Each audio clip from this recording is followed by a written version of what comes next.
नमस्कार दोस्तों, आज मैं आप सभी को सुनाने जा रही हूँ जेठ मास के पहले शुक्रवार की व्रत कथा।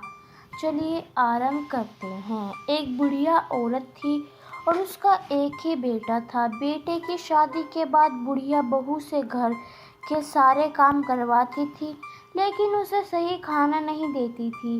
लड़के ने यह सब देखा, लेकिन माँ से कुछ कह नहीं पाया। बहुत सोच विचार के बाद एक दिन लड़के ने माँ से कहा, माँ मैं विदेश जा रहा हूँ। माँ ने बेटे को जाने का आदेश दिया। इसके बाद वह अपनी पत्नी के पास गया और बोला, मैं विदेश जा रहा हूँ, कोई निशानी दो।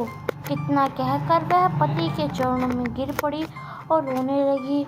इसने गोबर से लथपथ हाथों से पति के जूते पर छाप छोड़ी। बेटे की मौत के बाद सास ससुर के अत्याचार और बढ़ गए। एक दिन बहू उदास होकर मंदिर गई। वहाँ कई महिलाएं पूजा कर रही थी। उन्होंने महिलाओं से व्रत के बारे में पूछा तो उन्होंने कहा कि हम संतोषी माता का व्रत कर रहे हैं। महिलाओं ने बताया कि यह सभी प्रकार के कष्टों का नाश करती है। महिलाओं ने बताया कि शुक्रवार के दिन स्नान करके एक बर्तन में शुद्ध जल ले, गुड़ और चने का प्रसाद ले और सच्चे मन से माँ की पूजा करे। खटास भूल कर भी न खाए और न ही किसी को दे।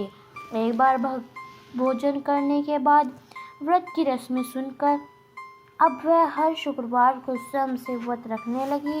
कुछ दिनों बाद माँ की पूजा करे, कुछ कृपा से पति का पत्र आया। कुछ दिनों बाद धन भी आया। उसने प्रसन्न मन से फिर से उपवास किया और मंदिर में जाकर अन्य महिलाओं से कहा, माता संतोषी की कृपा से हमें पति का पत्र और पैसा मिला है। अन्य सभी महिलाओं ने भी श्रद्धा के साथ उपवास करना शुरू कर दिया। वह बहू बोली, हे माँ, जब मेरे पति घर आएंगे तो मैं आपके व्रत का उद्यापन करूंगी। अब एक रात संतोषी माता ने अपने पति को एक सपना दिया और कहा कि तुम अपने घर क्यों नहीं जाते। तो वह कहने लगा, सेठ का सारा सामान अभी बिकता नहीं है, रुपया अभी नहीं आया है। उसने सेठ को सपने के बारे में सब कुछ बताया और घर जाने की अनुमति मांगी, लेकिन सेठ ने मना कर दिया। माता की कृपा से अनेक व्यापारी आए, सोना चांदी तथा अन्य वस्तुएं खरीद कर ले गए। कर्जदारों ने भी पैसे लौटा दिए। अब साहूकार ने उन्हें घर जाने की इजाज़त दे दी है। घर आने के बाद बेटे ने अपनी माँ और पत्नी को खूब पैसे दिए। पत्नी ने कहा कि मुझे संतोषी माता के व्रत का उद्यापन करना है। उसने सभी को आमंत्रित किया और उद्यापन की सारी तैयारी की। एक पड़ोसी महिला ने उसे खुश देखकर ईर्ष्या करने लगी। उन्होंने अपने बच्चों की सिखाई कि आप भोजन के दौरान खट्टा अवश्य मांगे।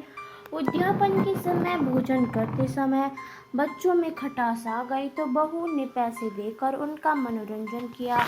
बच्चे दुकान से इमली और खट्टी मलाई खाने लगे तो माँ को बहू पर गुस्सा आ गया।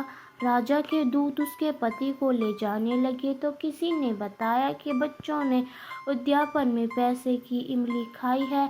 तो बहू ने फिर व्रत रखने का संकल्प लिया। संकल्प लेने के बाद जब वह मंदिर से बाहर आई तो उनके पति को रास्ते में आते देख गया। पति ने कहा, राजा ने जो पैसे कमाया है उसका टैक्स मांगा है। अगले शुक्रवार को उन्होंने फिर से विधि पूर्वक उपवास किया। इससे संतोषी माता प्रसन्न हो गई। 9 महीने के बाद उन्हें चंद्रमा जैसा सुंदर पुत्र हुआ। अब सास बहू और बेटे की कृपा से खुशी खुशी रहने लगे। तो ये थी हमारी जेठ मास में पहले शुक्रवार की व्रत कथा। आपको कैसे लगी हमें कमेंट कर ज़रूर बताएं।